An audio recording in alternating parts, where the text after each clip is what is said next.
Welcome to my channel Antony Raju math classes. കഴിഞ്ഞ വീഡിയോയിൽ നമ്മൾ വർക്ക് ആൻഡ് ടൈം റിലേറ്റഡ് ആയിട്ടുള്ള കുറച്ച് ആപ്റ്റിറ്റ്യൂഡ് ക്വസ്റ്റ്യൻസ് ചെയ്തായിരുന്നു. അതിൽ ഫസ്റ്റ് ടോപ്പിക്കാണ് LCM മെത്തേഡ്. ആ ടോപ്പിക്കാണ് നമ്മളിന്ന് ഡിസ്കസ് ചെയ്യുന്നത്. എൻ്റെ പേര് ആൻ്റണി രാജു. LCM മെത്തേഡിൽ നമ്മൾ ശ്രദ്ധിക്കേണ്ട ഒരു കാര്യം, നമുക്ക് ടൈം തന്നിട്ടുണ്ടാവും നമ്പർ ഓഫ് ഡേയ്സ് ആയിട്ട്.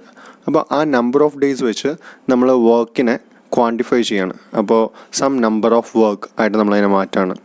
നമുക്കൊരു എക്സാമ്പിൾ വെച്ച് ഡിസ്കസ് ചെയ്യാം. If A can do a piece of work in 9 days and B can do the same work in 18 days, in how many days can they complete it by working together? അപ്പോൾ എക്ക് ഒരു work 9 ദിവസം കൊണ്ട് complete ചെയ്യാൻ പറ്റും, ബിക്ക് ആ same work തന്നെ 18 ദിവസം കൊണ്ട് കംപ്ലീറ്റ് ചെയ്യാൻ പറ്റും. അപ്പോൾ നമുക്ക് തന്നിരിക്കുന്ന ടൈം എന്ന് പറയുന്നത് 9 ഡേയ്സും 18 ഡേയ്സും. സോ 9ഉം 18ഉം കോമൺ ആയിട്ട് പോകുന്ന ഒരു നമ്പർ അത് 18 ആണ് അല്ലേ. 18 1 ടൈം പോവും, 9 2 ടൈംസ് പോവും. അപ്പോൾ 18 ആണ് നമ്മൾക്ക് 9ൻ്റെയും 18ൻ്റെയും LCM ആയിട്ട് എടുക്കാവുന്നത് അല്ലേ, ലോവസ്റ്റ് കോമൺ മൾട്ടിപ്പിൾ. നമുക്ക് തന്നിരിക്കുന്ന ഡാറ്റ നോക്കുകയാണെങ്കിൽ എ ഈ 18 യൂണിറ്റ് ഓഫ് വർക്ക് 9 ദിവസം കൊണ്ടാണ് കംപ്ലീറ്റ് ചെയ്യുന്നത്. സോ ഒരു ദിവസം എ എന്തോരം കംപ്ലീറ്റ് ചെയ്യും? 18 divided by 9. So 2 work per day അല്ലെങ്കിൽ 2 units of work per day. B അതുപോലെ തന്നെ നോക്കുകയാണെങ്കിൽ 18 ഡേയ്സ് കൊണ്ടാണ് 18 യൂണിറ്റ്സ് ഓഫ് വർക്ക് കംപ്ലീറ്റ് ചെയ്യുന്നത്. ഒരു ദിവസം കൊണ്ട് 18 units divided by 18 days. So 1 unit per day. അതുപോലെ തന്നെ എയും ബിയും കൂടി ഒരു ദിവസം എന്തോരം കംപ്ലീറ്റ് ചെയ്യും? നമുക്ക് കിട്ടിയിരിക്കുന്ന ഡാറ്റ ആഡ് ചെയ്യാം അല്ലെ. 1 + 2 3 വർക്ക് പെർ ഡേ.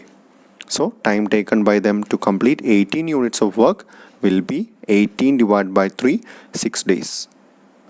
ഒരു കോമ്പറ്റേറ്റീവ് എക്സാമിന് പോകുമ്പോൾ ഇതുപോലെ സ്റ്റെപ്പ് എഴുതി ചെയ്യാൻ സമയം കിട്ടില്ല. നമുക്കൊരു ട്രീ മെത്തേഡ് പോലെ ചെയ്യാം. നമുക്ക് കിട്ടിയിരിക്കുന്ന LCMനെ നമ്മൾ മുകളിൽ എഴുതുക 18 യൂണിറ്റ്സ്. നമുക്ക് എത്ര പേരുണ്ടെന്ന് നോക്കുക. ഇപ്പോൾ ഇവിടെ 2 പേരേ ഉള്ളൂ, എയും ബിയും. ആൻഡ് എന് 18 യൂണിറ്റ്സ് എത്ര ദിവസം കൊണ്ടാണ് കംപ്ലീറ്റ് ചെയ്യുന്നത്? 9 ഡേയ്സ് കൊണ്ടാണ്. So 2 work per day. ബീൻ്റെ കേസ് നോക്കുകയാണെങ്കിൽ 18 ഡേയ്സ് കൊണ്ടാണ്. So 1 work per day. അപ്പോൾ ടോട്ടൽ വർക്ക് എന്ന് പറയുന്നത് A + B 3 work per day. So number of days കാണാൻ 18 ഡിവൈഡ് ബൈ 3 6 ഡേയ്സ്. അപ്പോൾ ഇങ്ങനെ ഒരു ട്രീ മെത്തേഡ് പഠിക്കുകയാണെങ്കിൽ നമുക്ക് ഈസി ആയിട്ട് സോൾവ് ചെയ്യാൻ പറ്റും. നമുക്കിനി നമ്മുടെ അടുത്ത ക്വസ്റ്റ്യനിലേക്ക് കിടക്കാം.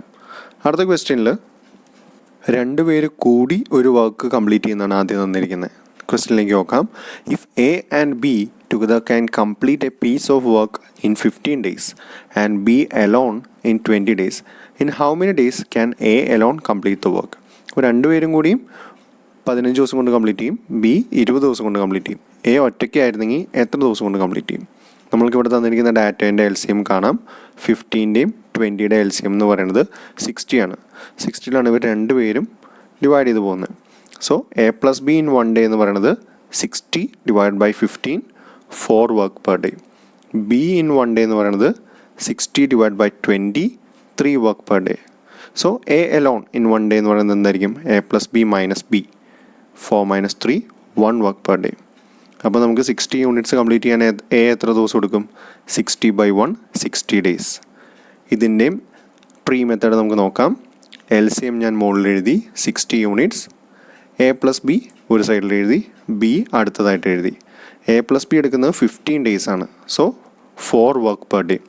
B എടുക്കുന്നത് 20 ഡേയ്സ് ആണ്. So 3 work per day. അപ്പോൾ എൻ്റെ എങ്ങനെ കാണാൻ പറ്റും? A + B - B, അതായത് 4 - 3 1 വർക്ക് പെർ ഡേ.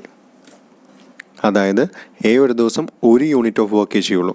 അപ്പോൾ 60 യൂണിറ്റ് ഓഫ് വർക്ക് കംപ്ലീറ്റ് ചെയ്യാൻ 60 ദിവസം വേണം അല്ലേ. 60 ബൈ 1 60 ഡേയ്സ്. ഇത് നമ്മൾ ഡിസ്കസ് ചെയ്ത 2 ക്വസ്റ്റ്യൻസും മനസ്സിലായെന്ന് കരുതുന്നു. ആ മെത്തേഡ് നന്നായിട്ട് പഠിച്ചു വയ്ക്കുക. Subscribe this channel for more videos. Thank you.